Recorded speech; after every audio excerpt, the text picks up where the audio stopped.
Assalamu alaikum wa rahmatullahi wa barakatu. ‘Yan wa masu biya wannan makaranta ta mai albarka ta Alfasaha Institute Online, barka mu da sake saduwa a wani bidiyo na daban. Ni na Ammar Abdulmumin Muhammad.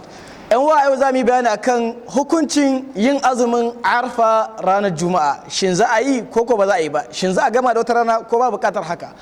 ‘Yan wa idan kana bi ma tashin mu ta YouTube, idan wani shine farkon zai ta kwanta ta mai albarka, kai wani subscribe, kana lama karawatan da bidiyon mu na gaba insha Allah da zarar mun dora zai same ka. Yan uwa da yawa daga cikin mutane suna mana tambaya akan cewa wannan shekara ta mu ta 2020 alif 1443 a hijiriya ya kama Arfa ranar Juma'a kamar da Saudiya ta ainihin labarta.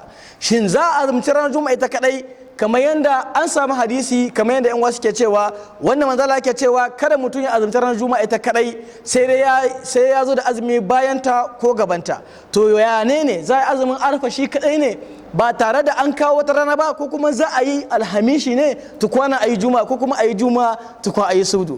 Almuhim yan uwa, abin da nake so dan waka gane, duk da akwai maganganun da dama irin su Ibn Qudama yayi dogon bayani, irin su Bin Baz yayi dogon bayani, irin su Usaimin sun yi dogon bayani akan hukuncin azumin da ke kamawa ranar Juma'a, irin su azumin Arfa ko azumin Tasu'a ko azumin Ashura da makamantan irin wayannan. Malaman duka sun yi bayani ne a takaice akan cewa lalle shi irin wannan rana Annabi sallallahu alaihi wasallam ya ce kada a azumin ta ne ita kadai. Misali, kawai nayi niyyar yin azumin nafila kawai, ba wani azumi bane ba wanda yake a shar'ance a sunnance.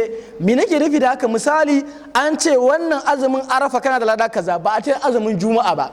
Dan haka malamai suka ce, dan haka idan azumi ya hada irin ranar Juma'a ko na Tasu'a ko na Ashura ko na Arafa, kai azumin Arafa kai ba ranar Juma'a bace.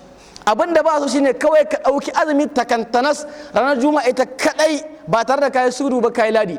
Malamai suka ce idan haka ya faru shine aka ce sai ka zo da azumin bayanta ko gabanta.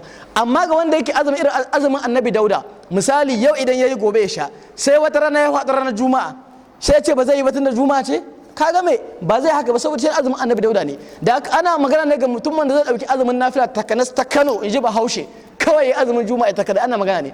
Amma kai azumin Arfa kai ba ranar Juma'a ba, in Tasu'a ne ma kai azumin Tasu'a kai ba ranar Juma'a ba, in azumin Ashura ne ma kai azumin Ashura kai ba azumin Juma'a ba, in azumi ne ma kake na nafila na abin da ya shafi azumin Annabi Dauda, yau kai gobe ka sha, kai azumin ka ne kai wanda ka saba ne da gobe, ba wai Juma'a ce ba ka takaita ita kai azumi. Saboda ana samun wasu suna azumin ranar Juma'a wasu saboda Juma'a ce mai albarka sai su yi azumi a cikin ta. To Annabi yana magana da irin wa'annan ne, yana magana da irin wanda suke ɗaukar azumi takanas ta Kano, ba wai azumin da ya haɗu ranar Juma'a ba irin na Arafa da makamantansu. Da haka ɗanwa takaitaccen bayani ba sai na kama ganin malaman saboda suna da yawa, kawai abin da ke so ka gane irin su Ibn Qudama, Bin Baz duk sun fatawa cewa wannan azumi da kai sunan shi azumin Arafa ba wai azumin Juma'a ba. Azumin Juma'a daban, takanas ta Kano ka ɗauke shi kai shi daban, azumin kuma Arafa ne ya haɗu Juma'a. Da haka kai azumin Arafa kake, abin da aka samu shine azumin Arafa ne ya haɗu Juma'a, kenan kai azumin Arafa kai ba azumin nafilar Juma'a ba.